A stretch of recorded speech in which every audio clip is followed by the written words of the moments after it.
If I said that Apple TV series Margo's Got Money Troubles is a hilarious and touching feminist story, does that make you want to watch more or less? Now, for anyone who doesn't drag their knuckles when they walk, you're going to want to check this out. Recent college dropout and aspiring writer Margo, the daughter of an ex-Hooters waitress and ex-pro wrestler, explores a new but somewhat controversial career to care for her baby. Although successful, she wonders if internet fame comes at too high a price. This 8-episode series stars Elle Fanning, Michelle Pfeiffer, Nick Offerman, Greg Kinnear, Marcia Gay Harden, Michael Angarano, and Nicole Kidman. And it's based on the uber-popular novel by Ruthie Thorpe that was created then for Apple by TV stalwart David E. Kelley. And to help get you invested in the show, the first 3 episodes drop at once. Now, while most of the show is made up of 30-ish minute episodes, the first one feels much longer than all the rest. And I don't say that as a negative. The premiere episode does a ton of the heavy lifting to not only introduce us to all the characters, but to also get us into the headspace of Margo, showcasing her writing talent, her stable but somewhat dysfunctional family life and support system, and then what leads to her pregnancy. And I'm not talking about sex, because, spoiler, that's how most pregnancies happen. Not always, but still. Now, Elle Fanning, she's excellent in this, giving us a persona who alternates between confidence, hopelessness, exasperation, undying determination, heartbreak, rage, and then self-assurance. And the role also requires her to showcase a lot of nudity at the start, with most of it being non-sexual in nature. Now, the naturalness of the situations creates an excellent framing for body positivity while working to remove the antiquated stigma of women's breastfeeding. And there's this realness to her reactions, sometimes making us laugh, but at the same time creating this bond with the character because we become endeared to her struggles. Fanning gives Margo this fierceness that isn't bitchy or any other term that would denigrate both character or women in general, but she stands up for herself and pushes back in strong ways, showing both her tenacity and resolve as well as dedication to being a mom. To round out her parental influences, we got Pfeiffer as her mom and Offerman as her dad. And both are larger than life in the best ways. Pfeiffer, while being very self-sufficient and independent, is also the unexpected antagonist to the feminist viewpoint. She's always concerned for her daughter, but the character also uses shame and guilt to attempt to shape Margo into how the world wants to see women. Demure, going with the flow, generally respectable. She's more concerned with how her circle is going to react to Margo's pregnancy and then her chosen line of work than she is with lifting Margo up and congratulating her ingenuity and fortitude. And interwoven throughout this is this morality play as well, taking a look at traditionally frowned upon situations and then shining a modern light on them, allowing for the complexities and nuances to be examined and explored, to gain this fuller and newer understanding rather than deeming something just inappropriate or disgusting simply based on conjecture. And don't get me wrong, Pfeiffer isn't a full-on antagonist within the plot. She's just not the fully supportive right from the start character that you might expect.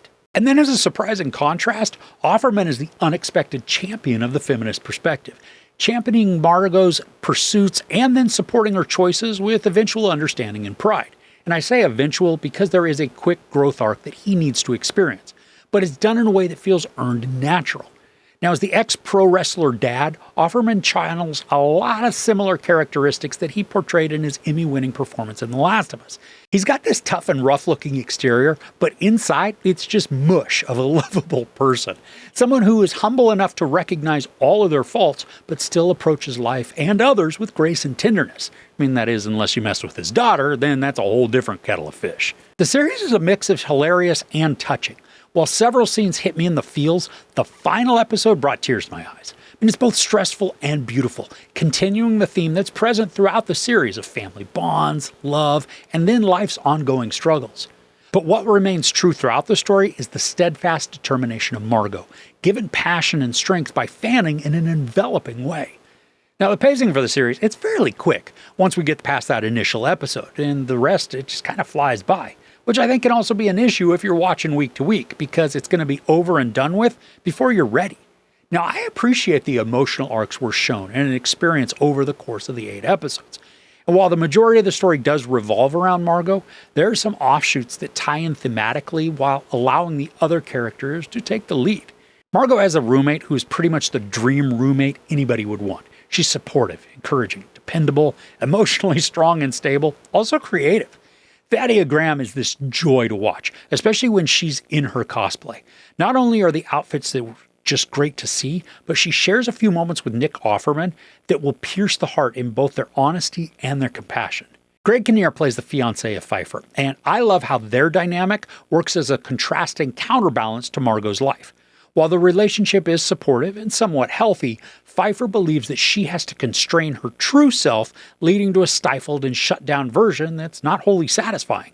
The difference between how she looks at her situation and happiness versus how Margo does, it's stark and glaring. One is forcing the smile, while the other can be genuine across the board. And amongst all of the frustrating interactions that we watch between Kinnear and Pfeiffer, there was one story element that sort of leaves us hanging. And maybe that's how the novel is as well. Not fully giving us closure on all the relationships because this is Margot's story. And as long as we can see a satisfying trajectory for her life, the rest can fall into place as it needs to. Now, I think the largest shortcoming in the show is the episode lengths and then the time we get to spend with the characters.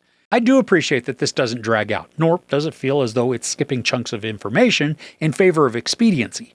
But I was so engaged with the plot, the relationships, the comedy, and the heartbreak, and just the characters in general, that I would love longer episodes, just to escape into their world and see where their lives take us.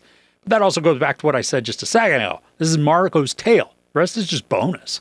So overall, Margo's Got Money Troubles is a touchingly impactful character study on the strength and struggles a young mother faces while trying to make it in this world amidst challenges from family, finances, perceived morality, and career. Elle Fanning expertly captures the joy, elation, grief, exasperation, and exhaustion, and then the tenacity that make her character captivating and relatable. The supporting cast is equally as engrossing, building a community that's both loving and flawed. While story elements are designed to create frustration and disdain, the overall tone of the series is charming and uplifting without shying away from realistic scenarios. It's refreshing to see a show that works to reverse the narrative on what a woman can or should be, illustrating that no one is less of a parent simply because of the work they do. There's a lot of sex, a ton of nudity, a lot of profanity, and then some violence. I give Margo's Got Money Troubles 4.5 out of 5 couches. Apple just continues to shine with its series. You really ought to give this one a go. Okay, what are you binging right now? I am almost done with my first time watch of Peaky Blinders. I'm loving it so far. But let me know what you're watching in the comments below. If you enjoyed this review, please give it a like. Also, don't forget to share and subscribe. I'm Chris. This is Movies and Munchies. Thanks for couching with me.